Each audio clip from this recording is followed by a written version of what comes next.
Aujourd'hui, nous allons parler d'un sujet bouleversant, profond et mystérieux. Le caractère complexe de l'imam al-Mahdi. Pourquoi a-t-il été façonné ainsi? Quelles épreuves a-t-il traversées dès son plus jeune âge? Ce que vous allez entendre pourrait changer votre regard sur cette figure prophétique exceptionnelle. Avant de commencer, prenons un instant pour faire une courte prière. Ô Allah, ouvre nos cœurs à la vérité et éclaire nos esprits par ta lumière.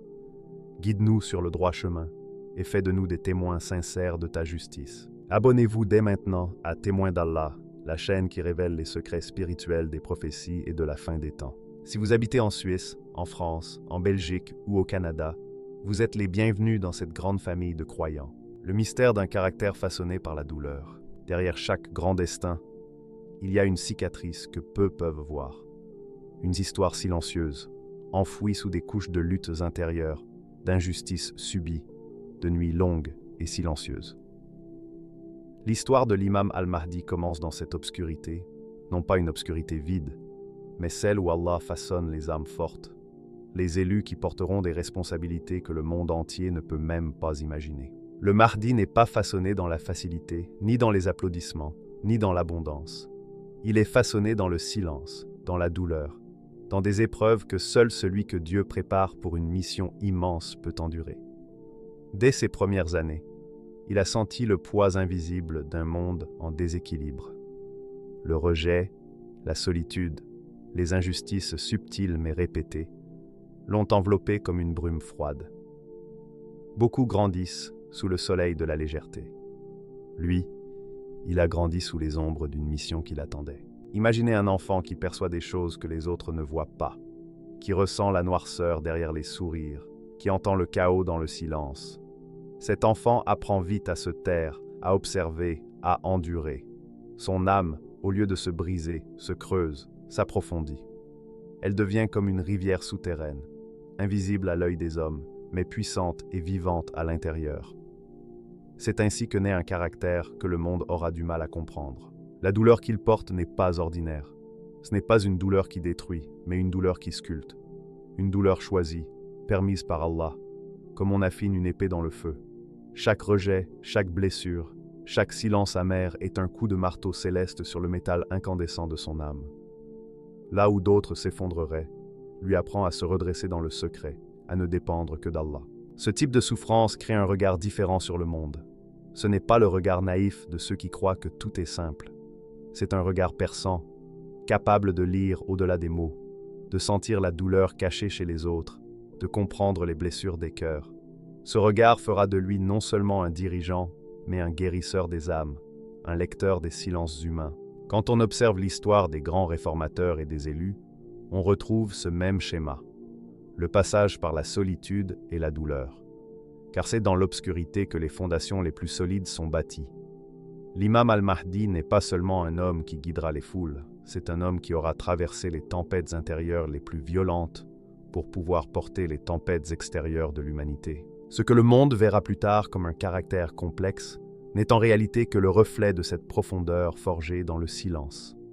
Certains le trouveront mystérieux, d'autres distant, peut-être même difficile à cerner. Mais ceux qui ont connu la douleur savent reconnaître les âmes qui ont été façonnées dans la même forge. L'enfant qu'il a été a appris à se relever seul, mais pas dans le désespoir, dans une reliance invisible mais puissante avec son Créateur. C'est cette reliance, tissée au fil des blessures, qui deviendra plus tard sa plus grande force. Un cœur brisé entre les mains d'Allah n'est pas un cœur faible, mais un cœur que rien ne peut briser davantage. Chaque silence imposé à cet enfant a creusé un espace où la parole d'Allah pourrait résonner. Chaque larme retenue a nourri une patience hors du commun. Chaque regard détourné des autres a renforcé sa vision intérieure. Et c'est ainsi que, sans que le monde ne le voie, Allah préparait son serviteur pour la plus grande des missions, réparer un monde fracturé. Le Mahdi n'est pas né pour être compris facilement. Il est né pour être révélé au moment exact fixé par Allah. Et tout ce qu'il a vécu dans sa chair et dans son âme dès ses débuts est le plan parfait d'un créateur qui ne laisse rien au hasard. Son caractère est complexe, parce qu'il porte l'empreinte d'une destinée écrite dans les douleurs sacrées. L'enfance d'un élu caché. Il y a des enfances que le monde regarde, et puis il y a celles que le monde ne voit pas, parce qu'elles sont enveloppées dans un voile de silence que seul le ciel comprend. L'enfance de l'imam al-Mahdi appartient à cette deuxième catégorie, une enfance discrète, effacée, presque invisible aux yeux des hommes, mais intensément lumineuse dans les registres du divin. Rien, dans son apparence extérieure, ne laisse deviner le fardeau immense qui repose sur ses épaules dès les premières années. Il ne grandit pas comme les autres enfants, car il porte une conscience prématurée, un regard éveillé avant l'heure. Là où les autres jouent, rient et se perdent dans l'innocence, lui observe et comprend. Non pas comme un enfant qui devine vaguement, mais comme une âme que Dieu éclaire. Très tôt, il perçoit les contradictions, les injustices, les douleurs cachées dans les gestes des adultes. C'est une lucidité qui n'est pas un don simple, c'est une charge silencieuse. Dans la cour de l'enfance, il est souvent seul. Non pas parce qu'il n'aime pas les autres, mais parce que son monde intérieur est trop vaste, trop profond, pour s'y mêler sans se perdre. Il apprend très vite à se cacher derrière des sourires légers, à imiter la normalité, comme un voile protecteur. Derrière cette façade tranquille, une tempête silencieuse travaille son cœur, sculpte sa personnalité, aiguise son esprit. Chaque jour est une leçon que seul Allah lui enseigne. Dans la vie des élus, il y a toujours un moment où l'enfance devient le théâtre d'un apprentissage invisible. Pour le Mahdi, ce théâtre est celui de l'ombre. Il n'est pas préparé dans le bruit des foules, mais dans le murmure des solitudes. C'est là que se forment les grandes âmes, quand le monde détourne les yeux et qu'Allah, lui, pose son regard attentif. Le mystère qui entoure son enfance n'est pas une coïncidence, c'est une protection divine. L'histoire du Mahdi est celle d'un enfant caché, d'un destin tenu éloigné des projecteurs humains, car son heure n'est pas encore venue. L'invisibilité est son manteau, la discrétion est sa forteresse. À travers cette enfance en retrait, Allah le prépare à connaître les secrets des âmes sans être vu, à comprendre les mécanismes du monde sans se laisser happer par lui. Cette hypersensibilité spirituelle est à la fois un don et une croix. Elle le pousse à ressentir les douleurs que les autres ignorent, à porter les fardeaux que d'autres ne voient même pas. Quand les rires remplissent la pièce, il capte les larmes silencieuses derrière les visages. Quand tout semble tranquille, il perçoit le déséquilibre profond que seules les prophéties ont annoncé. Cette perception hors du commun le sépare, l'isole, mais le rend aussi incroyablement réceptif aux signes d'Allah. Les autres enfants rêvent de devenir des héros, lui apprend à ne pas exister aux yeux des hommes, car exister trop tôt serait brûler la mission avant qu'elle n'éclot. L'ombre est sa compagne, le silence son maître. C'est dans cette obscurité protectrice que grandit un futur guide. Ces blessures ne sont pas des marques de faiblesse. Elles sont les sceaux d'une préparation divine minutieuse. Il y a, dans les nuits de cette enfance, des dialogues muets entre son cœur et son Créateur, des moments où il apprend à ne dépendre de personne, des instants où il sent que quelque chose d'immense l'attend, même s'il ne peut encore en saisir les contours. Et plus les années passent, plus ce pressentiment devient lourd, plus son cœur devient ferme, silencieux et lucide. L'enfant que le monde ignore devient l'élu que Dieu regarde. Et c'est précisément dans cette enfance étrange, presque invisible, que naissent les trésors de sagesse qui le distingueront de tous les autres. Un enfant caché, silencieux, mais éveillé, destiné à apparaître quand le monde sera au bord de la nuit. Le mystère de cette enfance est la clé de tout le reste. Ceux qui cherchent à comprendre le Mahdi doivent d'abord comprendre le langage du silence dans lequel il a été élevé. Ce n'est pas une enfance volée, mais une enfance sculptée par Allah lui-même dans le secret des choses invisibles. Les épreuves qui l'ont préparé au leadership, avant que la lumière ne brille, il faut qu'elle traverse la nuit. Avant qu'un guide ne se lève, il faut que le monde le brise et que Dieu le reconstruise. Le Mahdi n'est pas devenu ce qu'il est destiné à être par confort ou facilité. Son leadership, sa force intérieure, sa profondeur spirituelle ne sont pas nées dans les palais ni dans les cercles du pouvoir. Elles ont été forgées dans les fractures de son existence, dans ces épreuves silencieuses que peu d'êtres humains pourraient supporter. Il y a dans son parcours des moments de rupture, ces instants où tout semble s'effondrer. Là où d'autres auraient perdu la foi ou sombré dans le désespoir, lui a trouvé dans ses fractures une présence divine plus intense. Chaque rejet qu'il a connu n'était pas une fin, mais une direction donnée. Chaque solitude, un lieu où Allah lui parlait en secret. Chaque incompréhension, une porte vers une compréhension plus vaste que celle des hommes. Le monde ne voit que les leaders lorsqu'ils sont au sommet, mais Allah les forme dans les profondeurs. Le Mahdi a été modelé dans ces profondeurs-là. Les nuits froides où personne ne tend la main, les jours où l'on doute de lui, les regards qui jugent sans comprendre. Ces épreuves n'étaient ainsi pas des accidents. Elles étaient les coups de marteau du forgeron céleste, façonnant un cœur que rien ne pourra briser plus tard. Dans sa vie, il a connu des périodes où tout semblait lui être arraché. La confiance, la stabilité, la reconnaissance, parfois même l'espoir. Mais à chaque chute, une force invisible le relevait. Ce n'était pas de la simple résilience humaine. C'était une guidance divine, une main que seul celui qui est choisi peut sentir. Là où les autres crient à l'injustice, lui a appris à écouter le silence d'Allah. C'est dans ces creux qu'il a appris la patience véritable, celle qui ne se limite pas à attendre, mais qui renforce l'âme jusqu'à en faire une forteresse. Il a connu le rejet non pour devenir amer, mais pour comprendre ceux que le monde rejette. Il a vécu l'isolement non pour se refermer, mais pour savoir guider les âmes perdues dans leur propre nuit. Ces expériences sont les fondations invisibles de son futur leadership. Car un guide qui n'a jamais saigné ne peut pas guérir les blessés. Un chef qui n'a jamais souffert ne peut pas comprendre la souffrance. Un libérateur qui n'a jamais connu l'oppression ne peut pas se dresser contre les oppresseurs avec vérité. Le Mahdi, lui, a traversé la douleur avant d'apporter la délivrance. Chaque épreuve est devenue en lui une clé spirituelle, une clé qui lui permettra, le moment venu, de reconnaître dans les yeux des hommes leurs blessures les plus profondes.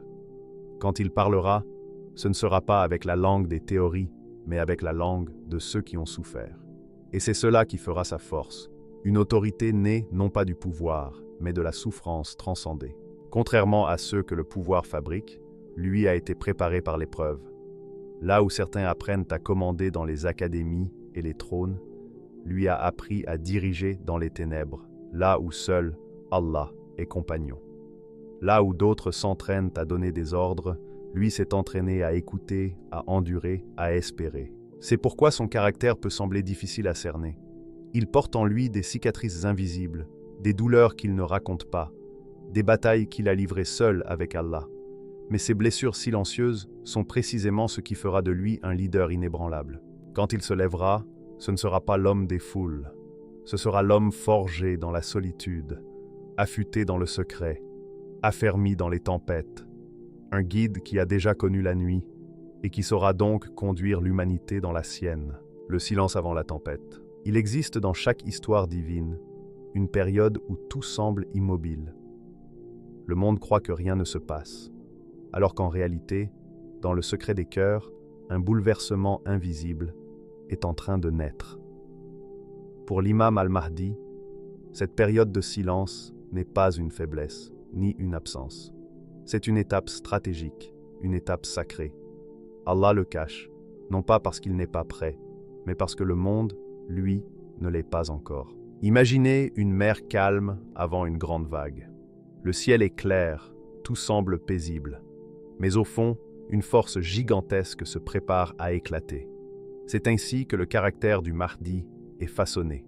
Dans la patience, dans l'obscurité protectrice, dans un silence qui n'est pas passif, mais chargé d'énergie divine. Ce silence est une protection céleste. Depuis sa jeunesse, il apprend à observer, à écouter, à comprendre. Alors que beaucoup se pressent de parler, lui apprend à se taire. Alors que d'autres cherchent à être vus, lui accepte d'être invisible. Et c'est dans cette invisibilité que se forge l'arme la plus redoutable, la sagesse silencieuse. Le Mahdi n'est pas formé pour conquérir par le bruit, mais pour bouleverser par la lumière. Lorsqu'il sortira de cette retraite invisible, il ne viendra pas en homme qui cherche la gloire, mais en homme préparé par le temps, affûté par le silence, façonné par la main d'Allah. Son tempérament en portera les marques, réservé mais puissant, calme mais capable de déclencher des tempêtes. Car ceux qui ont longtemps observé dans l'ombre sont ceux qui connaissent le mieux les failles de ce monde. Le Mahdi saura qu'en parler et qu'en frapper, spirituellement et stratégiquement.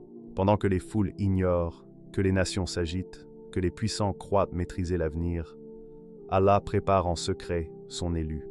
Chaque jour d'invisibilité est une pierre ajoutée à l'édifice de sa mission. Chaque silence est une prière muette. Chaque discrétion est une stratégie céleste. Cette attente peut sembler étrange aux yeux des hommes. Certains diront, s'il existe, pourquoi ne se montre-t-il pas? Mais ils ne comprennent pas. Les plus grands changements de ce monde naissent toujours dans les endroits que personne ne regarde. L'histoire des prophètes est remplie de ces moments d'ombre avant la lumière.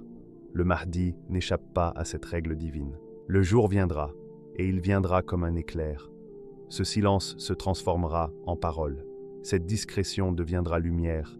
Cette invisibilité deviendra évidence.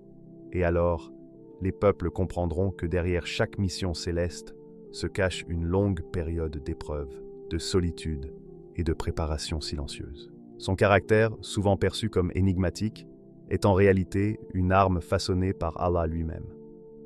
Ce mélange de calme et de puissance fera de lui non pas un chef ordinaire, mais un leader spirituel capable de faire trembler les trônes injustes sans lever une épée. Le silence du Mahdi n'est pas une absence, mais une présence voilée.